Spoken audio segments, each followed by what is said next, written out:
Good morning and welcome. Thanks for tuning in to Kilat Shari Torah's daily review of Maimonides' 613 mitzvahs. We're making our way first through the positive mitzvahs. We're up to mitzvah 154, and today is Friday, Erev Shabbos, the 30th of July.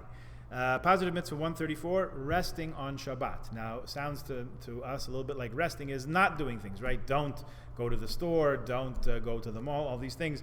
But actually, Rambam listed as a positive mitzvah. We have to actively rest on Shabbat. So we go into a little bit of detail about what that exactly is.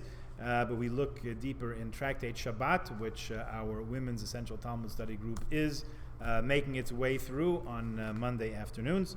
And also in Tractate, which is called Yom Tov, we know it as Tractate Be'ah, which has to do with Muktzah and other related laws of Shabbat. Okay, so one mitzvah, positive mitzvah, is to rest on Shabbat. Another positive mitzvah, number 155, proclaiming the sanctity of Shabbat. Kiddush, being Mekadesh Shabbat. We have to pronounce in words. That's in davening. That's when we take a cup of wine before the meals and pronounce Kiddush.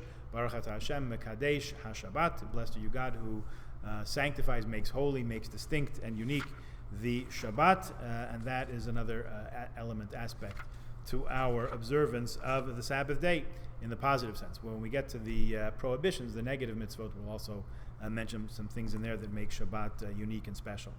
Okay, moving on. Since we're talking about Moedim, about the cycle of holidays, festivals, special appointed times throughout the year, we have a positive mitzvah to remove leaven, remove chametz from our domains on the 14th day of Nisan. When the Torah talks about the laws of the Paschal offering, Paschal sacrifice, the Karban Pesach, which every household was supposed to offer and consume together with bitter herbs and with unleavened bread.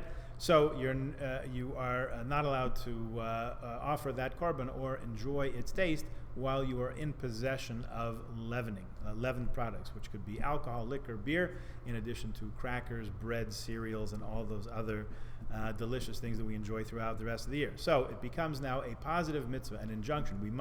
It's obligatory upon us to remove from our domain, from our homes, from our garages, from our cottages, from our cars, offices, everything, leaven. So that's that. And of course, nowadays, many of us rely on the practice of mechiras chametz, of selling the chametz. Nevertheless, we are supposed to not own it, and it should not be seen. So there's a number of aspects to that. We'll go into it in more depth when Pesach rolls around in a couple of months. Speaking of Pesach, the mitzvah of Sipur Yetzias Mitzrayim, to recount the departure from Egypt. Now, you'll say, wait a second, every day I remember Zeichel Yetzias Mitzrayim. It's in the davening, it's in Shema even. You have to remember that God took us out of, I am God, your God, who took you out of Egypt, and so on. However, that's a remembrance, that's a reminder. Twice a day we mention the going out of Egypt in words.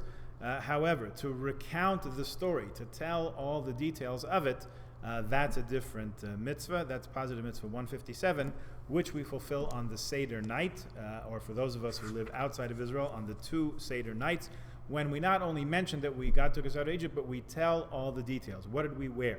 What did we say? Who said what? What were we eating? What time of day was it? And so on. There was some exchange between I think Prime Minister Ben Gurion and one of the American presidents, it must have been around Thanksgiving, I don't know, and they were talking about the Pilgrims and the Mayflower and how important that was. And Ben Gurion says, how long ago was that? 300 years? Tell me. It's a big part of American history. Oh, yeah, everybody knows about it. So Ben Gurion says, tell me, do you know on the Mayflower what they ate? Do you know what time of day they left Plymouth, England? Do you know what they were wearing? Do you know?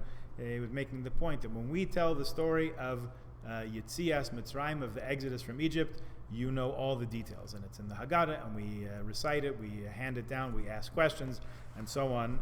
And 3,333 and a half years later, we are still going strong with that one. Okay, so we'll pause there, and we'll continue with some more mitzvahs of Pesach after Shabbos. Let's just notice, since we now know that it's incumbent upon us to rest on Shabbos, so no more videos, no more mail after email after candlelighting. The Shabbat begins this evening. The earliest possible time to usher in the Sabbath is 7:11.